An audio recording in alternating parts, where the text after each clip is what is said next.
ഇതിലേക്ക് ആവശ്യത്തിന് ഉപ്പും കുറച്ച് കുരുമുളക് പൊടിയും ചേർത്ത് നന്നായി വഴറ്റിയെടുക്കാം. വെജിറ്റബിൾസ് റെഡി ആയിട്ടുണ്ട്. ഇത് നമുക്ക് ഒരു പ്ലേറ്റിലേക്ക് മാറ്റി വയ്ക്കാം.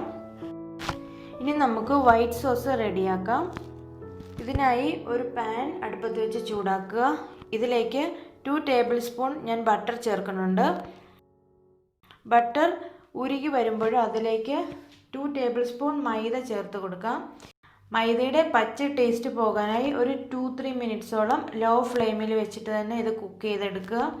ഇനി നമ്മൾക്ക് ഇതിലേക്ക് കുറേശ്ശെയായി പാല് ചേർത്ത് കൊടുക്കാം. പാല് ഒറ്റയടിക്കായിട്ട് മുഴുവൻ ഒഴിച്ചു കൊടുക്കരുത്.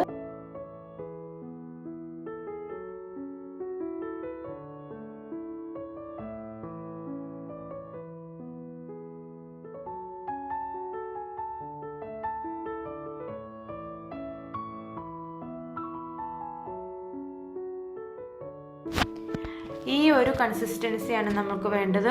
ഇതിലേക്ക് പെപ്പർ പൗഡർ, ചില്ലി ഫ്ലേക്സ്, ആവശ്യത്തിന് ഉപ്പ് ഒക്കെ നമുക്ക് ചേർത്ത് കൊടുക്കാം. നിങ്ങളുടെ കയ്യിൽ ഒറിഗാനോ ഉണ്ടെങ്കിൽ അതും ചേർത്ത് കൊടുക്കുക. അത് നല്ലൊരു ഫ്ലേവർ കൊടുക്കും പാസ്തയ്ക്ക്.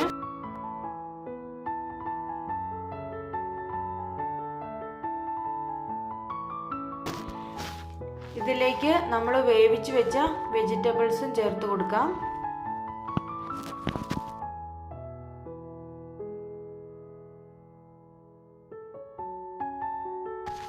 ഇതിലേക്ക് നമ്മൾ വേവിച്ച് വെച്ച പാസ്തയും ഫ്രൈ ചെയ്ത് വെച്ച വെജിറ്റബിൾസും ചേർത്ത് നന്നായി മിക്സ് ചെയ്യുക.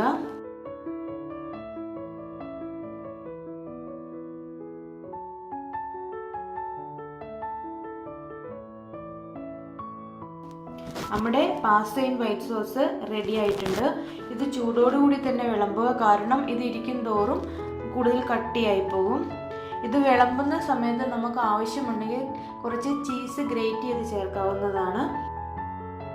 ഇതിൻ്റെ ടേസ്റ്റ് ഒന്നുകൂടി കൂട്ടണമെന്നുണ്ടെങ്കിൽ നമുക്ക് ഫ്രഷ് ക്രീമും ചേർത്ത് കൊടുക്കാവുന്നതാണ്.